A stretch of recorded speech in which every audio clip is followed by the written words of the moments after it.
Hello everyone, welcome to my YouTube channel. आज के इस वीडियो में पढ़ेंगे क्लास 9 मोमेंट का चैप्टर 6 जिसका नेम है वेदरिंग द स्टॉर्म इन इराशामा। इरासामा एक शहर का नाम है कि वहाँ पे बहुत ज़्यादा स्टॉर्म आया हुआ था, यानी आधी तूफान आया हुआ था। वहाँ का वेदर पूरा आधी तूफान से भरा हुआ था इराशामा के। तो वहाँ के लोग कैसे एक दूसरे की हेल्प करते हैं, कैसे इन सब चीज़ों से छुटकारा पाते हैं, वो इस चैप्टर में हम लोग पढ़े थे। तो इस वीडियो में हम लोग उस चैप्टर के क्वेश्चन आंसर्स को देखेंगे कि क्वेश्चंस के आंसर क्या हैं, वो चीज़ हम लोग इसमें सॉल्व करेंगे। तो क्वेश्चन देखते हैं कि फर्स्ट क्वेश्चन है कि what havoc has the super cyclone wreaked in the life of the people of Orissa. इसका मतलब कि उड़ीसा के जितने भी पीपल थे, वो उड़ीसा का एक शहर था इरासामा, ठीक है। तो यहाँ कह रहे हैं कि उड़ीसा के जितने भी पीपल हैं वो साइक्लोन के आने पे अपने लाइफ को, उनकी लाइफ में मतलब क्या क्या डिस्ट्रक्शंस हो गए थे, क्या क्या विनाश हो गया था इस सुपर साइक्लोन में उड़ीसा के पीपल का। ये क्वेश्चन एक तरह से और आपसे पूछ सकता है कि describe the aftermath of the devastating super cyclone, कि सुपर साइक्लोन से मतलब क्या क्या विनाश हुआ। ये क्वेश्चन दो तरह से पूछा जा सकता है। आंसर एक होगा, वो होगा कि the super cyclone uprooted the tree. Super cyclone की वजह से सारे पेड़ मतलब गिर गए थे, उखड़ गए थे, जमीन में से निकल गए थे। It had also destroyed all crops and buildings.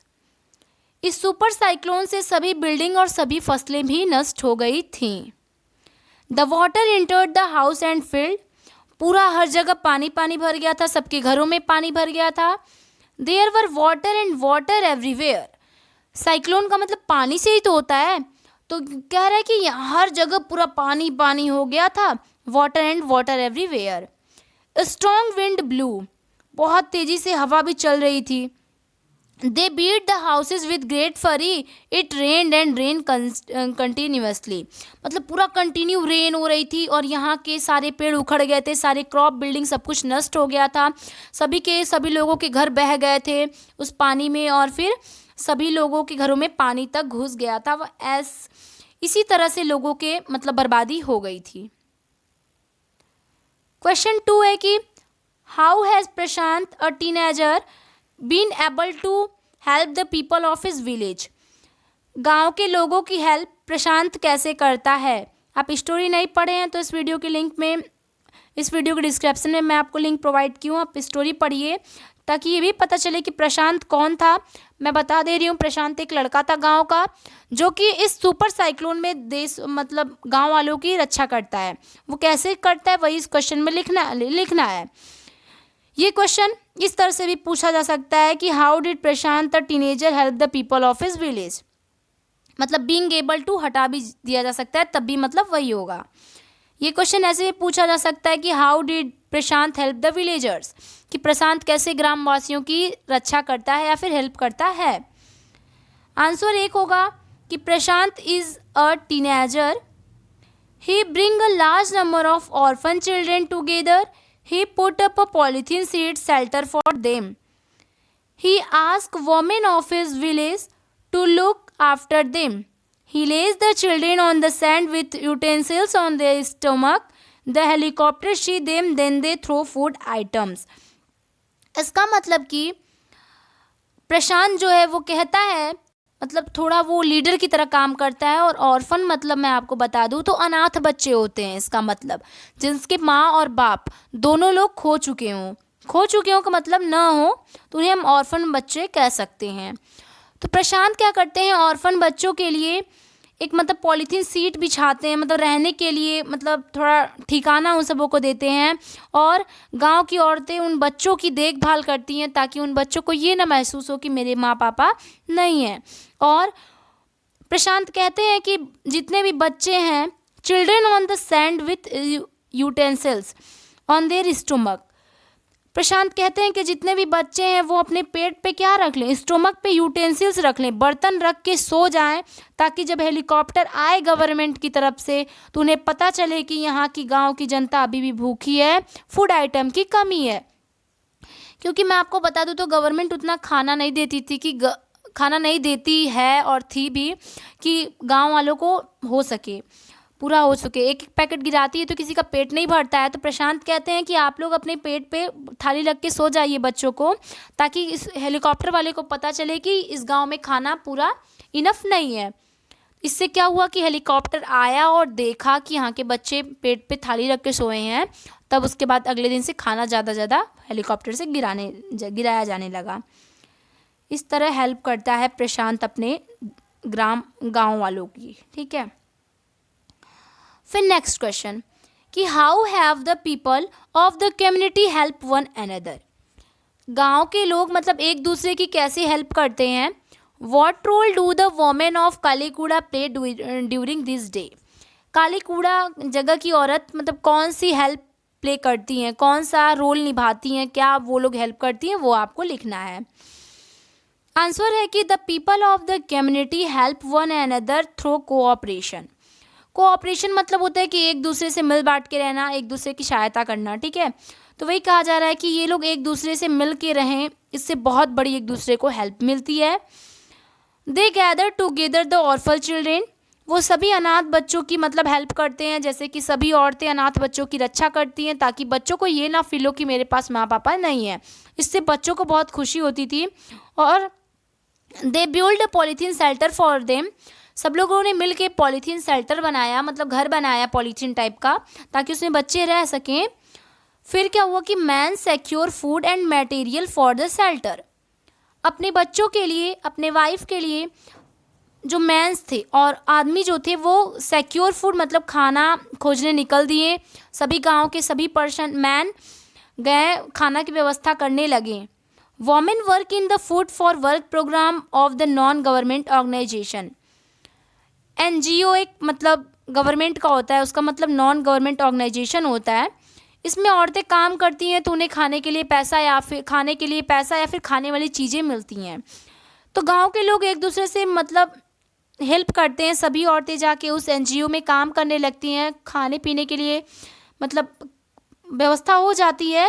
और मेंस भी जाते हैं कि इधर उधर से लाते हैं, फिर बच्चे अपना एंजॉय करते हैं। ऑर्फन बच्चों को भी नहीं पता चलता है कि मतलब मेरे पास माँ पापा नहीं है, या फिर वो लोग दुखी भी नहीं रहते हैं।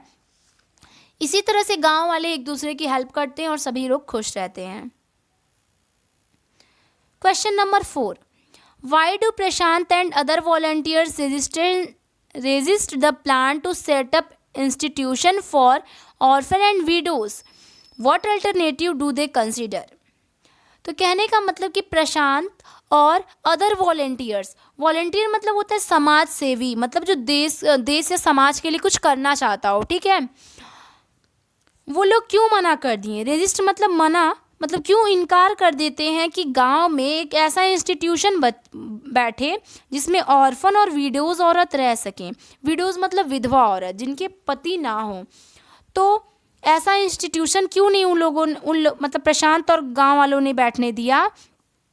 आप तो सोच सकते हैं ना कि अगर कोई इंस्टीट्यूशन गवर्नमेंट बना दे रही है तो उसमें ऑर्फन बच्चे, विडोज़ बच्चे अलग अलग रहते हैं, तो उन लोगों को खाने की भी व्यवस्था हो जाती और शेल्टर भी मिल जाता, घर भी मिल जाता रहने के लिए। लेकिन प्रशांत और अदर वॉलंटियर्स क्यों मना कर देते हैं इस चीज़ को? और ये लोग क्या सोचते हैं, क्या सोच के मना करते हैं, वो आप लिखिए इसमें। आंसर है कि Prashant and other volunteers resist the plan to set up institution for orphan and widows. विधवा औरतों के लिए और अनाथ बच्चों के लिए प्रशांत और अदर वॉलंटियर्स मना कर देते हैं इंस्टीट्यूशन बैठवाने के लिए, क्योंकि दे feel that in them the children would grow without love. ये लोग सोचते हैं कि जो बच्चे मतलब सरकार की गई व्यवस्था किसी कमरे में रहेंगे, अकेले रहेंगे, तो वो किसी के प्यार को नहीं पा सकेंगे। कहने का मतलब वो माँ बाप के प्यार से दूर रहेंगे। Women will suffer from stigma and loneliness. अगर औरतों का इंस्टीट्यूशन अलग बनाया जाए और अनाथ बच्चों का अलग बनाया जाए तो वो औरतें क्या करेंगी? लोनलीनेस फील करेंगी, मतलब अकेले फील करेंगी, दिन भर टेंशन करेंगी कि मेरा घर बह गया, मेरा बर्तन में ये चला गया, वो चला गया। तो इसलिए प्रशांत और अदर वॉलंटियर्स चाहते हैं कि ये दोनों इंस्टीट्यूशन बने ऑर्फन के लिए और विडो के लिए, लेकिन एक ही में मिक्स करके बने, ताकि ऑर्फन और विडो बच्चे एक ही जगह रहें। They would be bad for their proper and normal growth. बच्चों के लिए अच्छा नहीं है कि वो अकेले रहें। They feel that orphan should be set up resettled in their own community itself. ये बोलते हैं कि हम भाई मतलब ये चीज़ बनाया भी जाए तो एक साथ बनाया जाए, ताकि विडोज़ बच्चे और ऑर्फन बच्चे एक साथ रहें, और औरतें भी बच्चों के साथ खुश रहें, और क्योंकि वो बच्चे फिर टेंशन नहीं लेंगे, वरना उन लोगों को भी थोड़ा प्रॉब्लम होगी ना, टेंशन होगी। अब क्वेश्चन नंबर 5, ये इस चैप्टर में 5 ही क्वेश्चन थे, ये मतलब लास्ट क्वेश्चन है कि do you think Prashant is a good leader. ये क्वेश्चन हम लोगों से पुटअप किया जा रहा है कि आपके विचार से, आप अपनी सोच से बता सकते हैं कि प्रशांत कैसा था, क्या वो एक अच्छा लीडर था। Do you think young people can get together to help people during natural calamities. और ये पूछा जा रहा है कि क्या आप जानते हैं या सोचते हैं कि अगर कोई भी मतलब मुसीबत आ रही है गांव में, तो सहायता करने के लिए क्या करना चाहिए, या फिर क्या लोग करते हैं, वो आप लिखिए। तो लिख दीजिए कि I think Prashant is a good leader. मुझे लगता है कि प्रशांत एक अच्छा युवा नेता था, या फिर जो भी था, ठीक है, नेता नहीं था लेकिन मतलब नेता की तरह काम करता था, बिना किसी मतलब के, उसका कोई फ़ायदा नहीं हो रहा था प्रशांत का, फिर भी वो सभी लोगों को खाने पीने की चीज़ें की व्यवस्था कर रहा था, इसलिए हम कह सकते हैं कि वो एक अच्छा नेता था।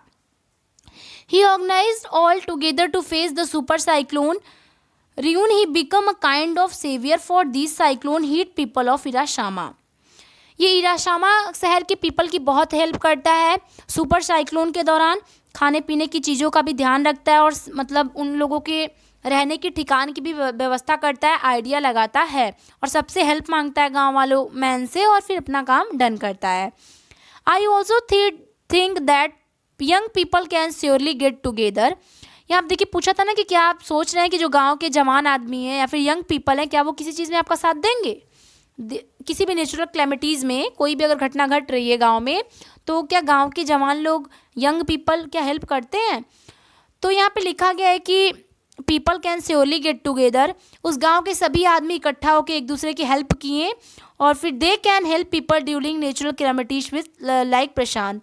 और कुछ ऐसे पीपल होते हैं, मैं बता दूं कि इस आंसर में बस आप ऐसे लिखिएगा कि आज के भी ज़माने में कुछ ऐसे पीपल हैं जो कि किसी भी मुसीबत पड़ने पे किसी की हेल्प करने के लिए तैयार हो जाते हैं प्रशांत की। वरना इस स्टोरी में प्रशांत को कोई फ़ायदा नहीं हो रहा था किसी की हेल्प करने से, लेकिन इसका दिल इतना अच्छा था, इसकी सोच इतनी अच्छी थी कि वो दूसरे की हेल्प करता है, ताकि कोई मतलब अपनी फैमिली से बिछड़ ना पाए, या फिर अगर बिछड़ गया हो तो उसे खाने पीने हर चीज़ की व्यवस्था वो करता था। इसलिए हम कह सकते हैं कि Prashant is a good leader. Okay, अब ये चैप्टर होता है ख़त्म, चैप्टर की एक्सप्लेनेशन भी ख़त्म, और ये क्वेश्चन आंसर की एक्सरसाइज भी ख़त्म। मिलते हैं नेक्स्ट वीडियो में। Thank you.